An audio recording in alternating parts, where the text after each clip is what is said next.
could be us. Thank God. And we have Cecilia Cruz with us this evening. She was certainly nice enough to grace our presence, make us look good. So, Cecilia, you are a licensed chemical dependency counselor, correct? Yes, I am. Awesome. Okay, so explain to us what that is and what you do. A licensed chemical dependence counselor works in treatment facilities. So we educate a client on their substance use disorder, and we provide them with tools and skills to navigate successfully in their lives.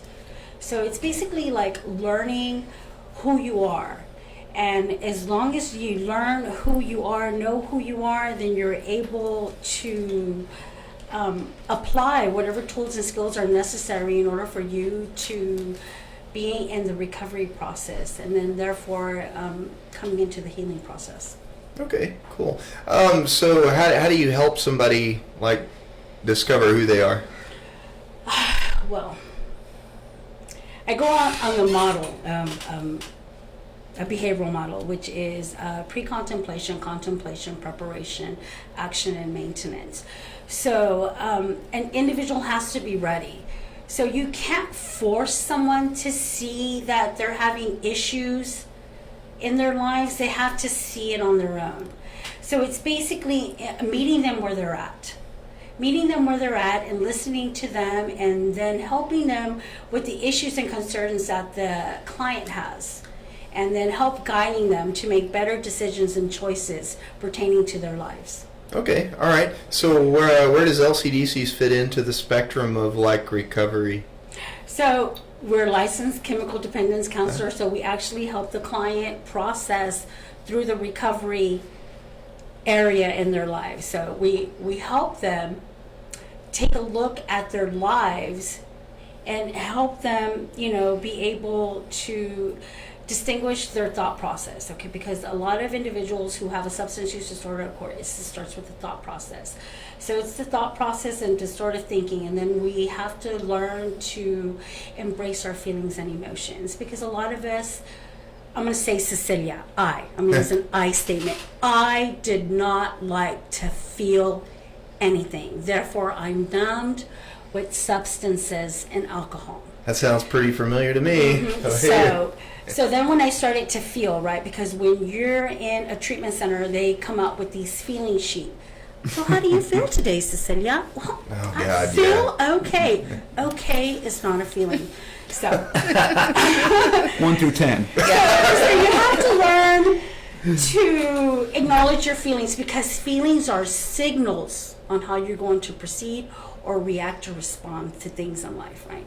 So then when you start embracing your feelings and emotions, whether they be positive or negative, then it helps you to then further to your behavior. You're always constantly checking yourself. Like, I check myself. Check yourself, Cecilia. So to behave appropriately and to respond appropriately as well whenever you're in an uncomfortable situation, right? Because my biggest thing is that no one's going to take me out of my character. Only Cecilia is going to take her out of my character when I'm responding to individuals. So it's about teaching this concept of, about teaching how to be successful in your life, right? By learning who you are in this life. So we as drug counselors, we teach that. We're educators, we're teachers. We teach you about your substance use disorder, and about 90% of the women have trauma that come associated with the substance use disorder. So now we're talking about post-traumatic stress disorder, which myself, I have a substance use disorder, and I like to say with the side of a post-traumatic stress disorder, because I am a survivor of childhood sexual abuse. So that trauma impacted my life so greatly that when I grew up, I started to cope with the using of drugs and alcohol. So I got into this field so that I can have a better understanding as to why did you do so many drugs, Cecilia? What the fuck? I know, self-awareness is a bitch, ain't it? Oh, man. So, with being 25 years active in my addiction, right, wanting to die, asking God, just take me now, right, and never dying, and being, coming coming out of the war and to be able to be in recovery, I went to school to have a better understanding as to why I did the things that I did. I had to have an understanding as to why I did drugs for so long, right? Because 25 years is a really long time to be in active addiction. And I didn't die. So, I spent a lot of time, my story is, I spent a lot of time in the mental health hospitals. I was losing my mind. Raise your hand if you've been in one of those. Did you learn how to play ping pong in there, though? That's a big thing. I did a lot of reading. Okay. Because I learned how to play ping pong. Yeah, so I spent a lot of the last, I want to say from 30 to 43, I used to do, I snorted a lot of cocaine. So I would get to a point where I would become into a paranoid state. They were out to get me. They're out to get me. Shadow they people. Won't catch me. Yep. I'm fucking innocent. Guns N' Roses. I love that song, and I always think about that song when I was like way thrown off. So I want to say for about 10 years I was in and out of psychiatric hospitals. And, my family kept it a really big secret. They never told anybody that Cecilia was losing her mind. So I want to say when I was like 42 to 43, I came across something called embalming fluid, Fry. Oh, shit. I thought I had found the answer to life. I was like, I'm just going to float through life now because I just love it and I'm just going to float. In actuality, I was getting more thrown off. My way of thinking became very more distorted. That the last time that I used, my daughter was like, you know what, Mom's going to stay like that for 4 days. It took me to get over this thought process that I was in. It's like an acute psychosis, isn't it? It was. So my daughter was already prepared. That's how Mom's going to stay. Mom's going to stay like that. She's not going to get any better. That's who Mom is. So after 4 or 5 days, I got my senses back, and I started to really take a look at my life, right? My grandbabies were being born. And I really had to take a look at my life and reevaluate if I was going to continue to be this person. The answer was no.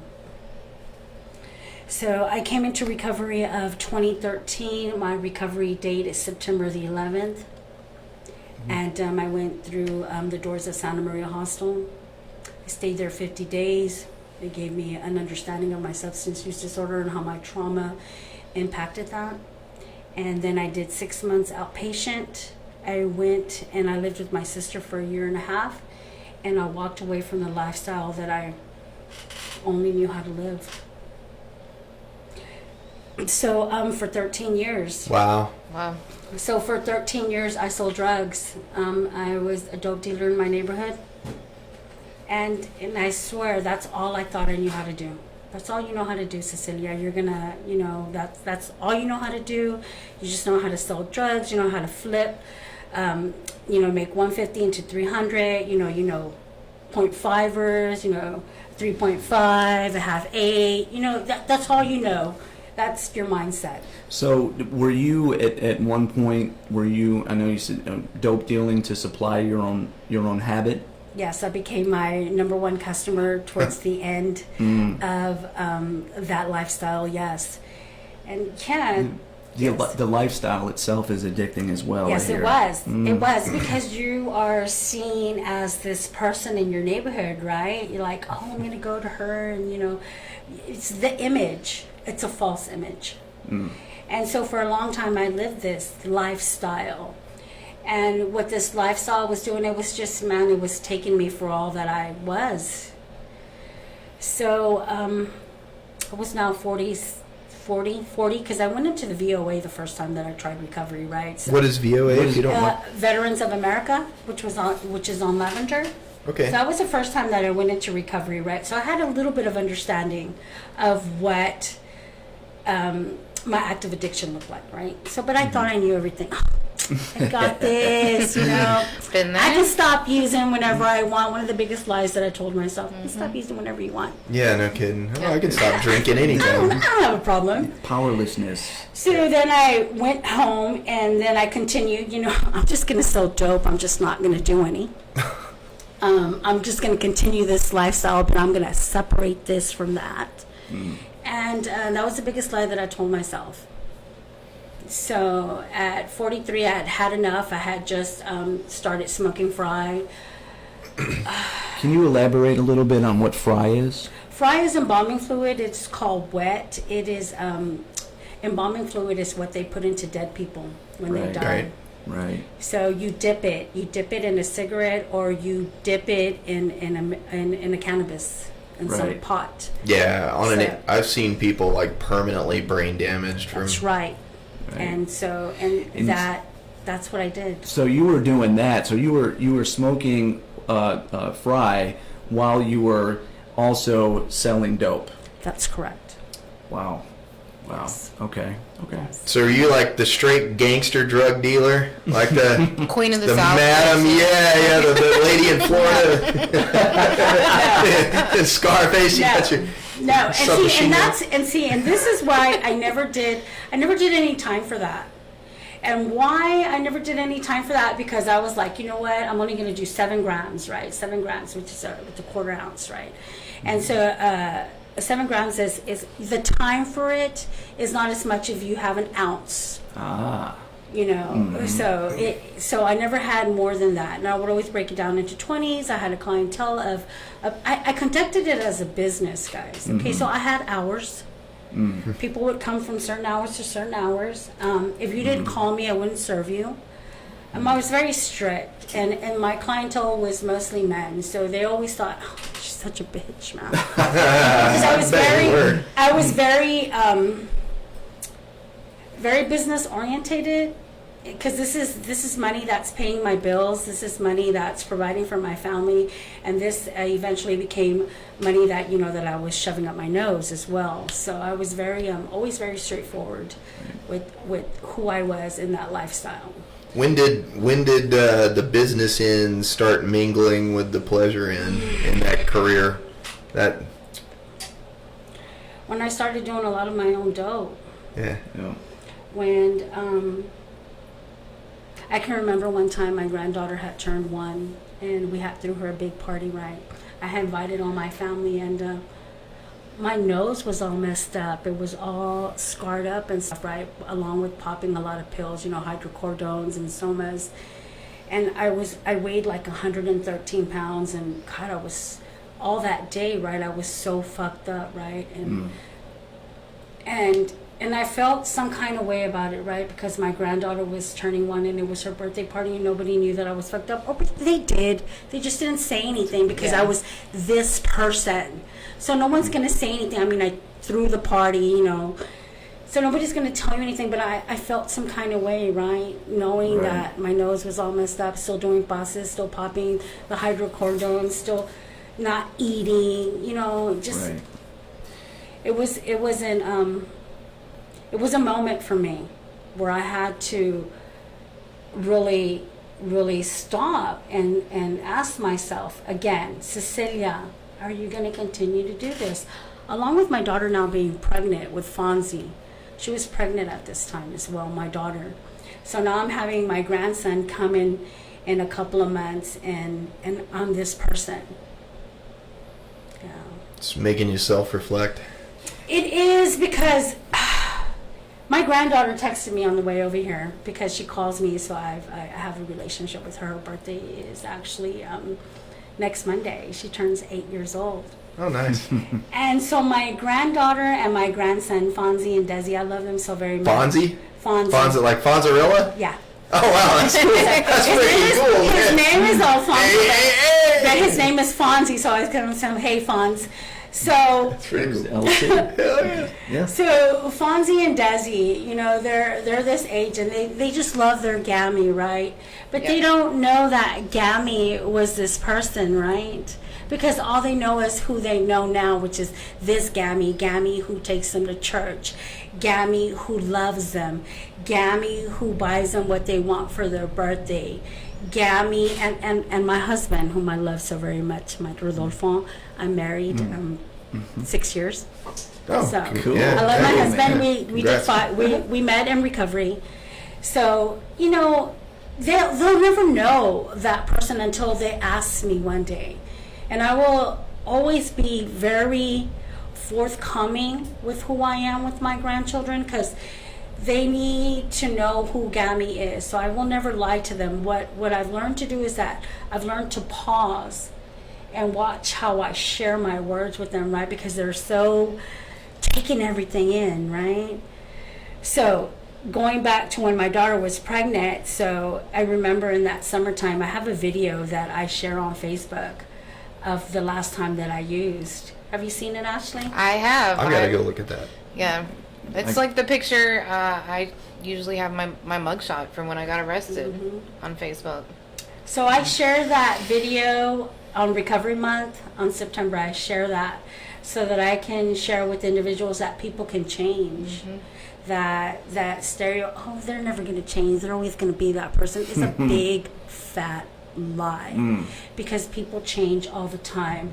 It's what tools and skills are they going to apply in their lives to remain on this road that they have chosen to take, the road that I chose to take. Right? And you're definitely walking your talk for sure. That has to be, you had to make it like 180 degree. Yes, 180 degree. I did because it was very important. Because all my life, right, 25 years of my active addiction, and hearing, oh, she's dope fiend. Look at her dope fiend ass. You know, crackhead. Oh yeah.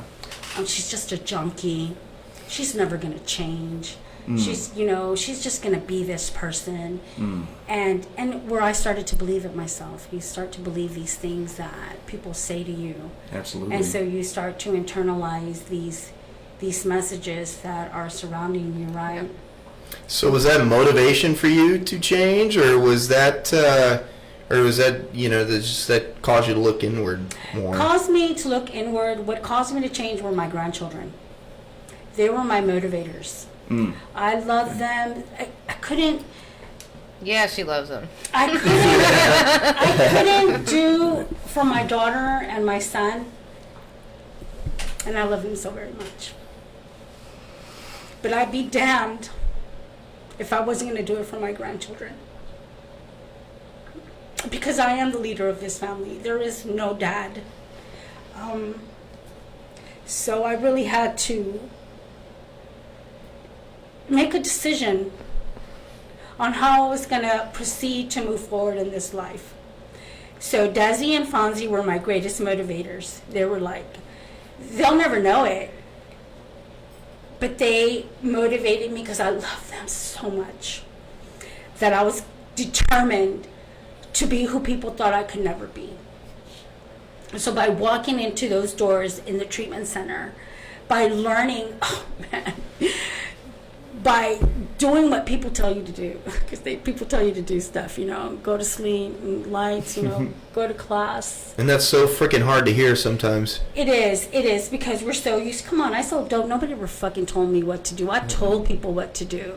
So now being on the other side and having to listen and to follow directions and follow instructions was something that I learned to do.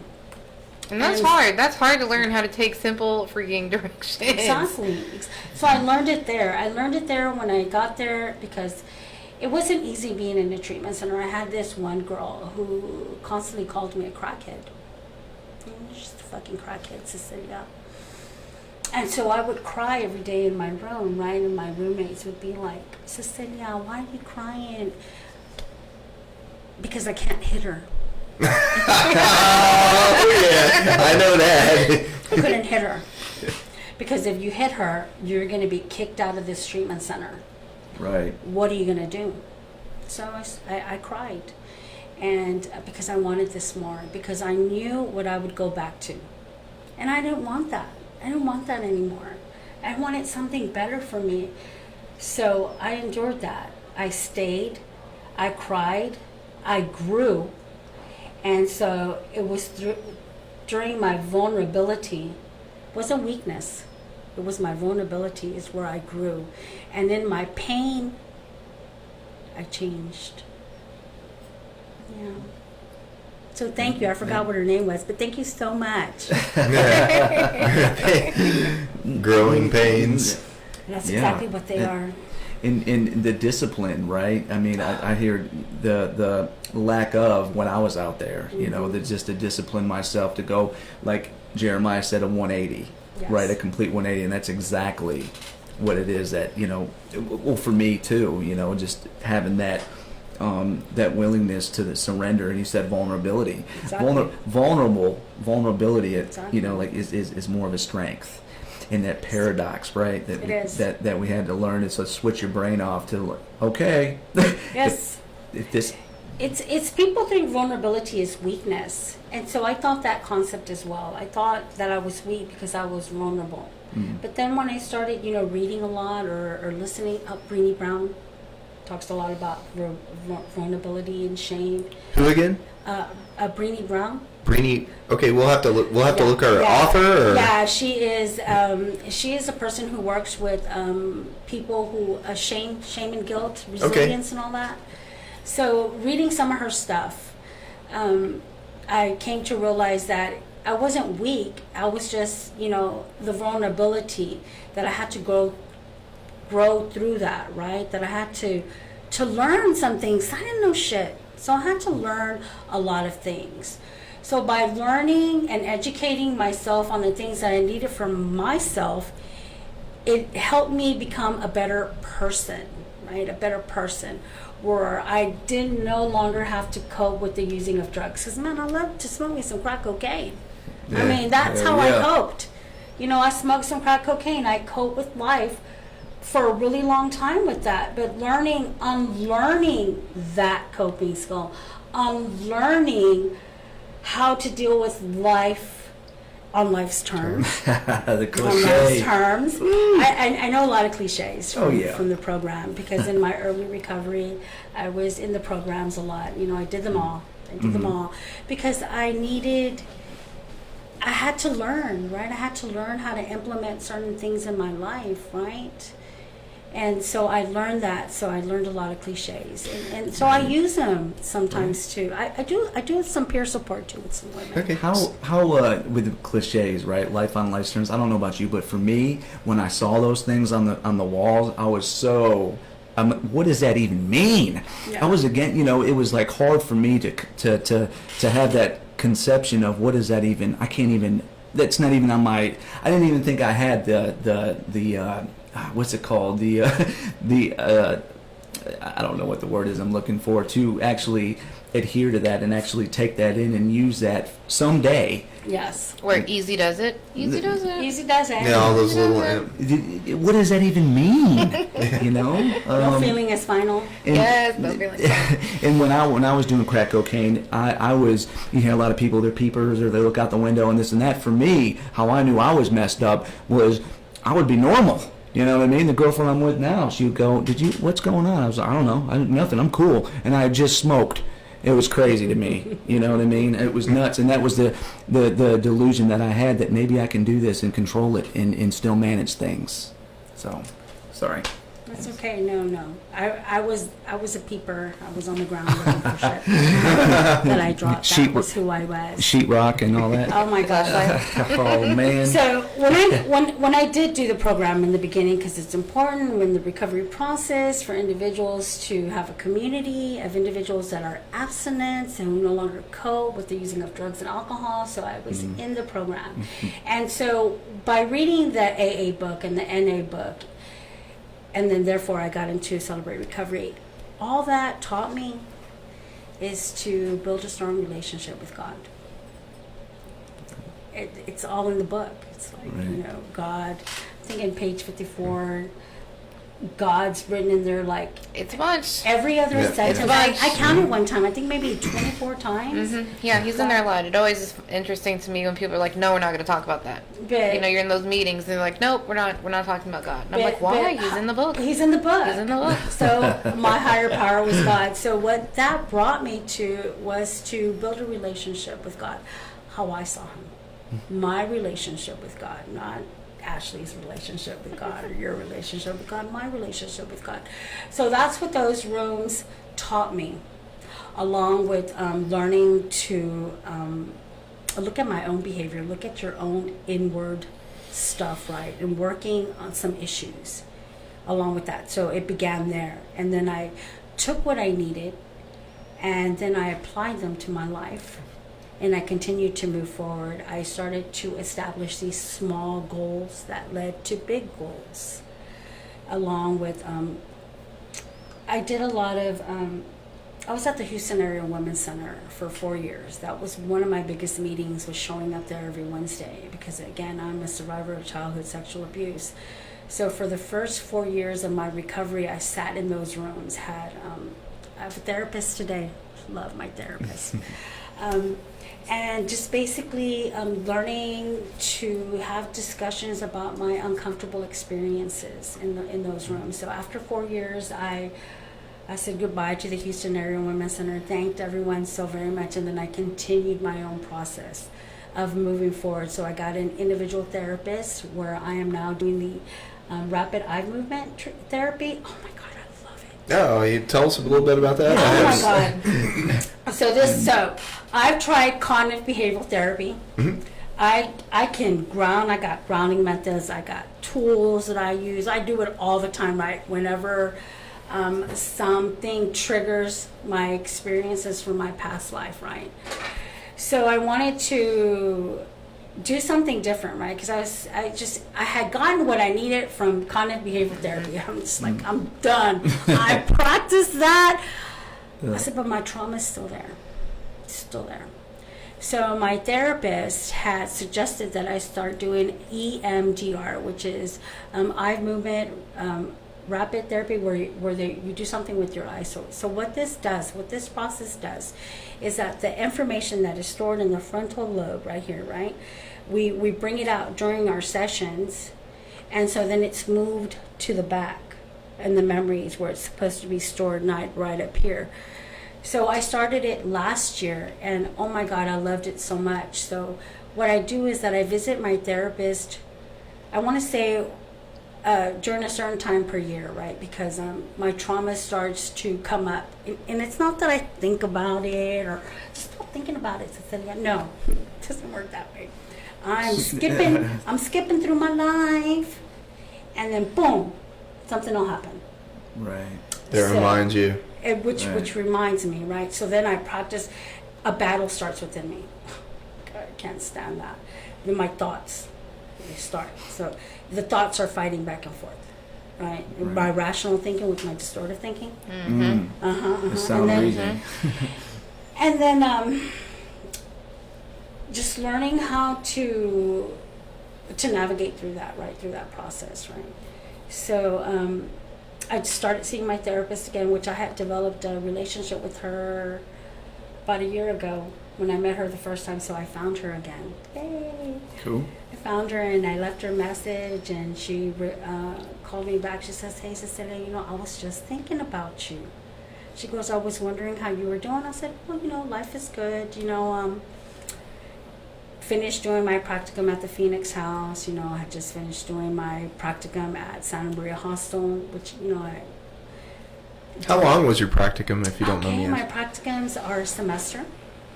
So in order to graduate, the LCDC program takes a year and a half. It took me 5. Sounds like me.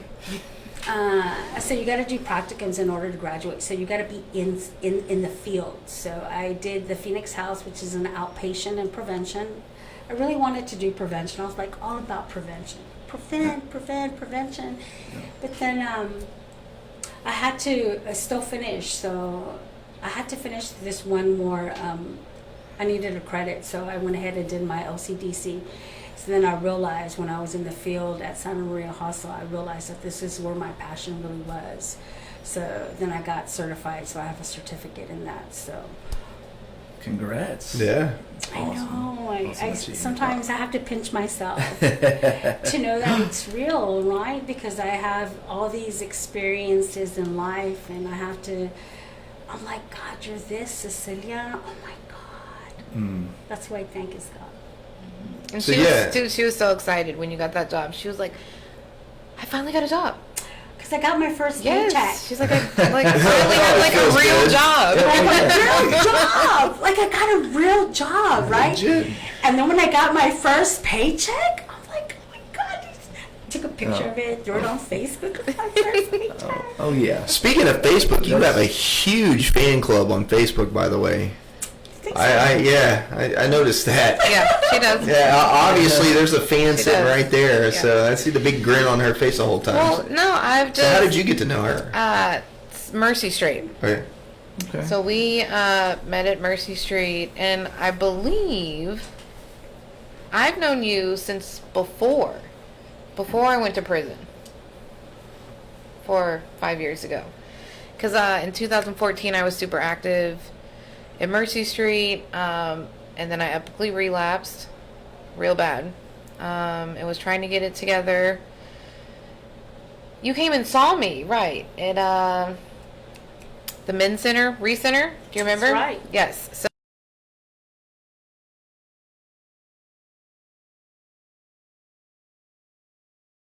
with me at Recenter, and you were in your school, and she's like, well, I can't be your sponsor. Yeah. She's like, but I can be your friend or something. And she like brought me some literature and stuff. Gave you my book. Yes. And I did my 30 days at Recenter, and then I left Houston and ended up going to prison, and was out for like 4 years. And then when I came back 2 years ago, I still didn't go back to Mercy Street right away. I was active in some other stuff, and Mercy Street turned 22. Is that the last birthday, right? And I was like, you know what? 23? Was it? I'm not sure. Okay. And I was like, I'm going to go back to Mercy Street for their birthday. Because it had came up in my news feed, and like the last one I had been was when they were like 17 or 18. It had been that long since I had been at Mercy Street. And I went, and I was like, oh my gosh. And I saw all these women that I was very close to before. And so it was nice to get reconnected with her. And then I've been going back, and I got involved in Street Peers with Tony Springer. And it was the cool thing about Mercy Street. It's like I hadn't been gone for the 4 years doing what I was doing. You know what I mean? It was like as soon as I got back, everyone was just like, welcome home. You know what I mean? Right. And like nothing had happened. So that's how we got reconnected again. I'm gonna cry.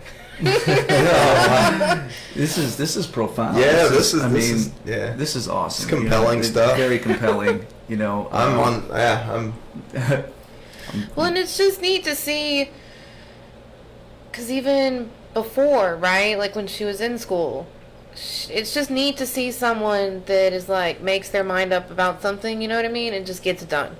And just follows through and gets it done, and then can like pay it forward and help, all these other women that need help in recovery. It's just awesome. And she's got a cool story, and she loves her grandbabies because they're all over her Facebook page all the time. So, you literally were a different person. You did a little self-reflection, read to some self-education, and you completely turn yourself around with that, and then now you're turning your own self-education into a career and helping others. That's pretty profound. It is, because it is, God. I lost some friends. Okay. Addiction is still alive and living. Hasn't gone anywhere. So I lost a really good friend last year. May she rest in forever peace. Colleen, I love you. And so I took that one really hard. And so I made up when I first came into recovery, I never thought that I would lose anybody, right? I mean, you hear stories of so-and-so and so-and-so, but when it really hits home, it I want to say that it impacts your life in a different way. For sure. So I want to say that I made it a mission, almost become very passionate about helping people stay in their recovery process, right? To reach their goals in their lives, to be successful in their lives, to be whoever they want to be, who they want to be in their lives, because it's who they are, right? Mm-hmm. And so it's very important for me to always meet a lady. I work with ladies, I don't work with men. So it's always very important for me to meet the ladies where they're at. And judgment and guilt plays no part in it.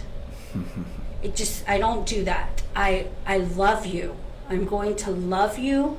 I'm going to have empathy and have a great understanding of where you are in your life. And whatever you feel needs to be changed, then we'll work on that.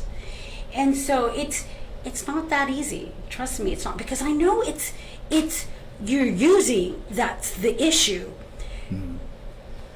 But this lady doesn't see that as an issue. It's something else, or it's something else. So okay, well let's work on this. Let's work on this. So once they start to see that, hey, maybe me using drugs is an issue, that let's work on it. So in the beginning, I was very just stop using. If you just stop using, then everything's going to be okay. And that is not the answer. Stop using is wonderful. However, you have to learn to love you, right? So you have to learn to look at your thought process, right? Maybe because you feed yourself all these thoughts, right? No kidding. So you're feeding yourself all these thoughts, right? And and they're usually negative. Oh, you're just a fuck up, you're just this. So no, you're not this. You are important. You are loved. You are this person. You are this mommy. You are this, right? And another really big thing that I've seen is that feelings and emotions, we don't like to feel. Hell no. We're so used to numbing. I don't know. I numbed right for 25 years. Yep. I was a paramedic for 15 years. I got real good at being icy. Yeah. I got real good at just shutting it down. Okay, it's a good job I got to do. All right. Yeah. Here we go. Exactly. So along with feeling, right? And those are important. Your thought process, learning to embrace your feelings, and then looking at your behavior. That's another one. So it's those three things. I had to learn that. First, it was my thought process. Stop thinking that way. Be okay with what your feelings. Anger is a feeling. Being upset is a feeling. And you're allowed to feel those in a positive way. Right. Don't tear up shit, don't break shit, don't throw shit, but feel it and be angry. And I would be angry. I would yell. I would be like, fuck. And I was yelling right in my pillow, or I'd be like in my car with my music blaring. 94.5, listening to Rage, or porn. Disturbed. And then love Disturbed, yeah. Oh, yeah. Wow. Down with the sickness. Right? And screaming, and not looking because I'm afraid somebody's looking at me, right? And just yelling and being upset, and then being okay with moving forward in my life, because you have to learn that, right? And then the second one came my behavior, because I was so quick to respond and to react, right? So quick. Impulsive. Oh, yeah. I'm just now starting to get a hold of getting in touch with my own feelings, and then realizing, oh damn, I'm pretty pent up, or I'm stressed out about something, or I'm whatever, sexually frustrated, and trying to trying to take that and then going, okay, well, this is what I'm feeling right now. There's nothing really I can do about it. So let me take that energy and channel it towards some other task. What's your judgment in that when you're feeling that certain type of way and you're impulsive? You don't. Impulsivity for me, what I have is when I go off on how I feel, right? And my first instincts is to act out on that. Exactly. And what I do normally is my judgment's already skewed. I can sit there and think about some things and get this going, and then I can make a decision and still be insanity. Exactly. You know, if I don't have my house in order. And I wanted to say, Jeremiah, bro, when you get mad, dude, you look like a cherry tomato, man. I'm always red. Oh, man. I mean, I'm surprised his glasses don't fog up at times. You know what I mean? It's a good thing you got your hair slicked back. You look nice. You know, you're just, if he ain't getting mad. I got an Irish temper. Oh, man. I'm like, what's going on, Jerry? But anyway, he's cool. I like it. I've learned to pause. I've learned to sit still. You know, and that's hard sometimes. Not every response deserves a reaction. Right. Not every when somebody says something to you, it doesn't. Stay silent. Right. I think silence is something that's said out loud when you don't say nothing. Have you ever heard the term "be still"? I have. And be, acknowledge God. Guys, I'm very God-centered. Hey, I mean that. I am. I am very God-centered. I ask permission, like, dear God, can you please help me shut the fuck up today? Yeah, that's dear. I feel like the program and the steps and going back to 12 steps. I didn't believe in God, but I feel like it's like a connection, right? I believe that God was there the whole time. I didn't believe, or I didn't see at the time, right? Because I wasn't looking in the right spots, right? Is what I believe. And so doing the steps as what had happened with me is I discovered God, right? And I had this communication, and God at first was good orderly direction. You hear all the acronyms and stuff like that, and that's what I had taken because I believed I was sick. That's the thing that I believed in finally, right? And so this connection with God now, I wouldn't change it for anything, and I talk of God freely with some of the guys that I sponsor and that I work with, and some of them will look at me crazy, and sometimes I have to, like what you said, meet them where they're at, right? And it's very difficult sometimes for me to share about the solution so much because when I define God, I can't define him in a way that I feel. Sometimes it's difficult for me. Yes. Because if I understood God, I believe he wouldn't be God. If I fully understood him, and that's just my belief. But anyway, I just wanted to say that, and I think it's awesome. I admire the strength and the courage and everything that you've overcome and everything that you've talked about thus far. I mean, it hit me in so many different. I mean, my heart is. I think it's awesome. I really do. Thank you. I really do. My son, I have a son. He's 12, and I had to tell him. He was 10 years old, and I made it an amends to him, because it was time I was out of his life for, more than I like to admit, a bigger half of his life, and he looked up at me and he said, "Dad, I know you're a heroin addict," and we started crying. I said, "It's not an excuse. It's not an excuse, for what, but I promise you from here on out that I'm going to try my best." So, I feel when you talk about your connection that you have with your grandkids, I really felt that. It really hit home to me because of the relationship that I have with my son. I made a decision, right, that not only I was sick, but my son was a huge factor catalyst in. Yes. So I would tell myself to stay sober. You have a son. I've heard people say, "Nick, you have a son. Like, what's wrong with you? Are you going to grow up? Are you going to man up? Are you going to be a dad?" And there were times in my life where I couldn't. I felt powerless over making that decision to, you can go be with your son, you can handle your business, or you can go get high. What are you going to do? That fork in the road. And it was always, and it was hard for me to admit that, for me to say, "Mom, I'll get back to you," right? Yes. I just wanted to share that, and you compelled me to share that. I mean, this is real good spiritual stuff. I love spirituality. I love the in-depth. Well, and it's interesting because your son knew. I think it's interesting. Sometimes we think we're hiding it, right? And and nobody knows, right? When it's like, our kids know, dude. Absolutely. Our kids are not. They know. They got this weird, like, spidey sense. It is. And they know. The only way that I could be around my son is I'd have to do meth, or I'd have to do heroin, and you would think I'm normal. Like, I would use to be what I thought was normal, right? And it's crazy. It's insane to me. You wouldn't know. This prick right here just did methamphetamines, and now he's playing catch with his son, you know, for the one weekend he had out of the month. You know what I mean? That he chose. It just, for me, it wasn't a choice, and he knew. Yep. So. Yeah, I thought I was hiding it from my kids pretty good till my ex-wife told me, "Hey, your 16-year-old daughter, she didn't really want to talk to you.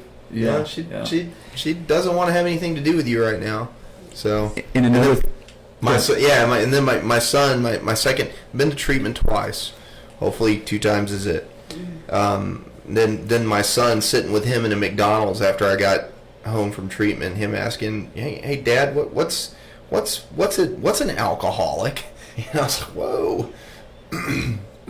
Right. You know, what you know, he was like he was phrasing it into something like, "What's it like to be an alcoholic?" Or, you know, are you sick, like, you know, somebody with diabetes or whatever. And I was, appreciate that. Yeah, that was it. Yeah. How did you answer that question?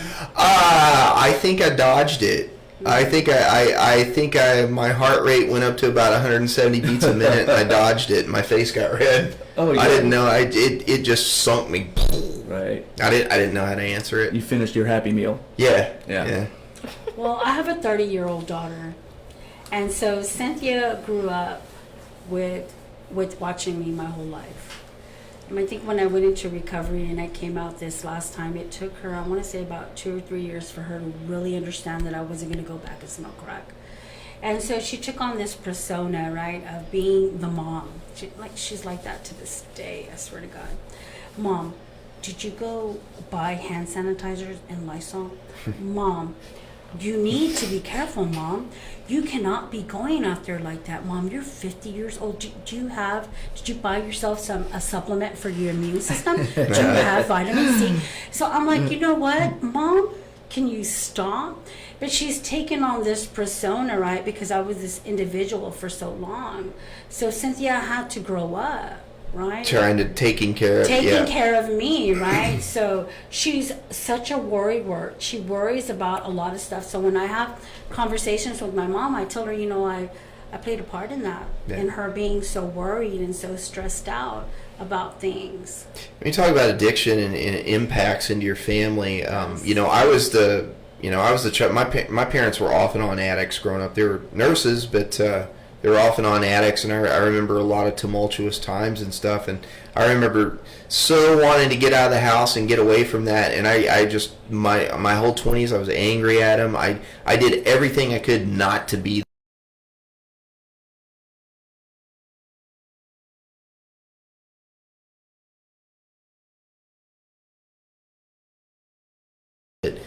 damn, my brain is really wired just like them. I started having some of the same fucking troubles, and I never would have thought I was a straight arrow till I was in my early 30s, and then I found alcohol, and I remember drinking wine. You know, they go, "Oh, damn, that's the answer right there."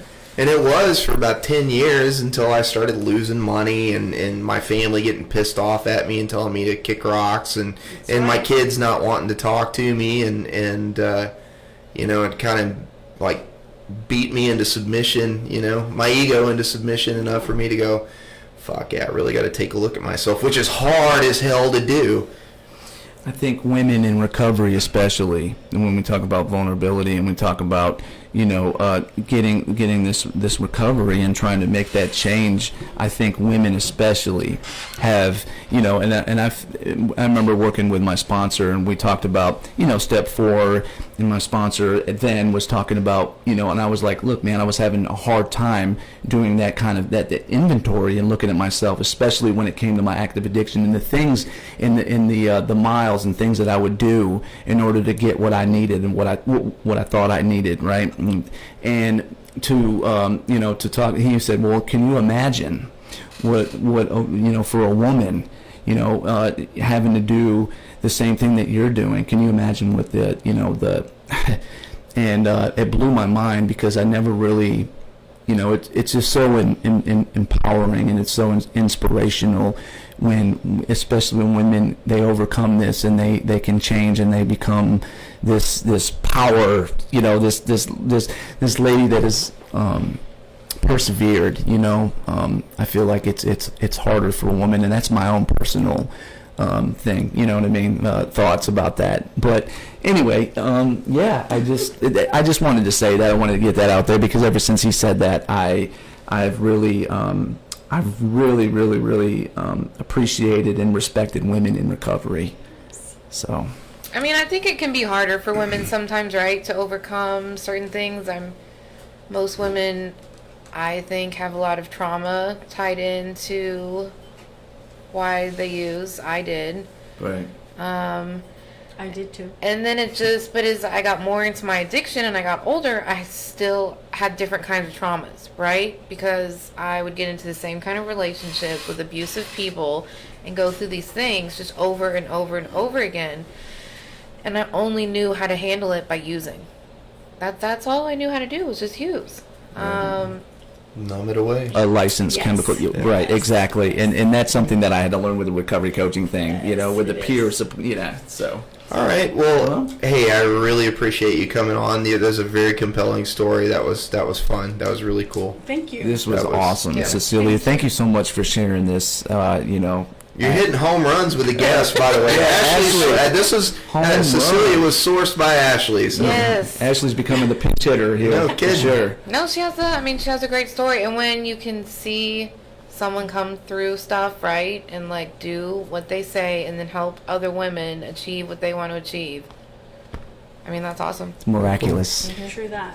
Houston Recovery Radio, guys. Tune in tomorrow, 1 p.m. We're going to have David Ludlow with the Right Step on, and he's going to do a Q&A session.